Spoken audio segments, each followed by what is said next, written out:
Why do Venus and Earth are like a pair of twins, almost the same, with similar mass, yet one is heaven, while the other is.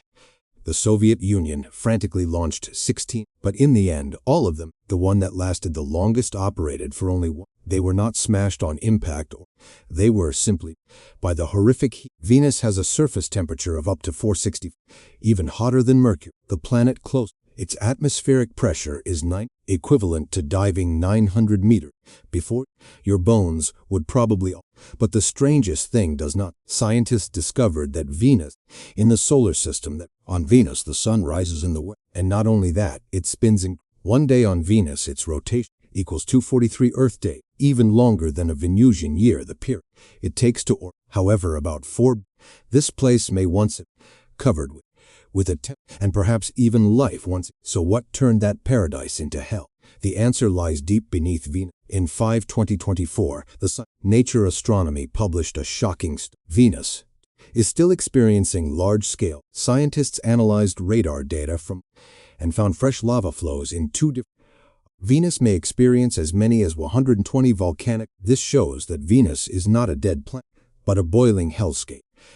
Volcanoes on Venus began erupting, releasing massive amounts of carbon, forming a toxic cloud layer up to 90. That cloud layer acted like trapping heat from the sun. As the oceans began to evaporate, a powerful greenhouse gas to make the temperature rise. Eventually, all the water on the planet was. That is what called the runaway greenhouse. The runaway greenhouse effect, and is the most catastrophic victim of. Even so, humanity has never, since 1961, during the fierce space race, while the U.S. focused on the moon, the Soviet Union chose to. Although Venera 1 lost contact, Venera 2 met the same, while Venera 3 crashed straight, becoming the first man-made to reach, opening a tragic yet heroic. In the journey to explore, the Soviet, Venera 2 and Venera 3, tried to approach the planet, but they completely before they could send back. If it had been anyone else, but the Soviet, the more they failed, the more fast. With every failure, they improved. Every probe that was blown apart, or was like adding fuel to the fire, making their obsession burn even more. This obsession went far beyond what many. Then in 1967, the Venera into Venus' atmosphere, and for the first in history sent back real data from it. The numbers made the entire scientific. The atmospheric density was 90 times. The temperature reached 460, and the atmosphere was composed almost along with extremely toxic sulfuric acid cloud. After 93 minutes, Venera, but its death to humanity. This place was not just but an upgraded version of hell. But that did not make this. On the contrary, it only made them even more determined. In 1970, Venera, it landed on Venus and survived. The engineers knew that even so they designed almost impossible to destroy. When it struck on, it landed successfully. The impact was so violent that the craft was misaligned and transmit crucial. It was the first time in human history that a spacecraft had successfully landed on another world. Then Venera 9 and Venera. This time, they brought back the first real from the surface of another planet. Those images sent chills down people. The ground was covered with, as if torn apart by some enormous. The sky was orange, was like a toxic blend. There was no life, no water, no wind, only a deadly world heated until it glowed. But the greatest shock was still. In 1982, the most powerful land, Venera 13, landed in that hell. At first, to survive only 32 minutes.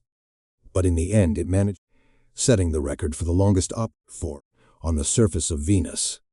Besides photographing Venus, or Venera 13 also analyzed the composition, confirming that Venus is composed mainly of containing elements such as uranium, proving that this planet once violent volcanic activity. Even more, it also recorded sound on Venus' surface. It was a low, gloomy, like the breathing of a giant monster.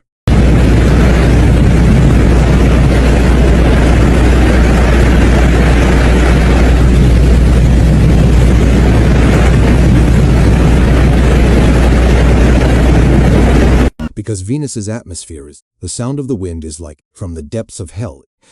Venera 14 also landed successfully. These probes carried on their backs more of Soviet hopes and ambition. But after 1989, when the Soviet the world, obsessed with for 35 years once again sank. Even so, the story is not over. A new wave of Venus exploration is about to be. NASA is developing two major missions, the Da Vinci mission and the Veritas. Both are expected to launch around 20.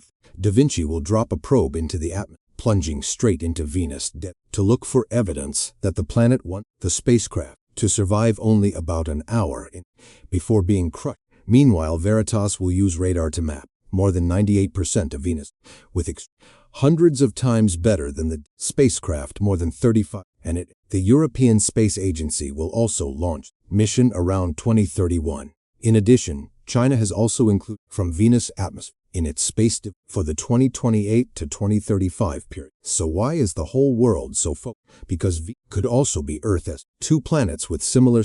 One became the cradle of life, while the other turned into the distance between those two fates, the runaway greenhouse effect. Venus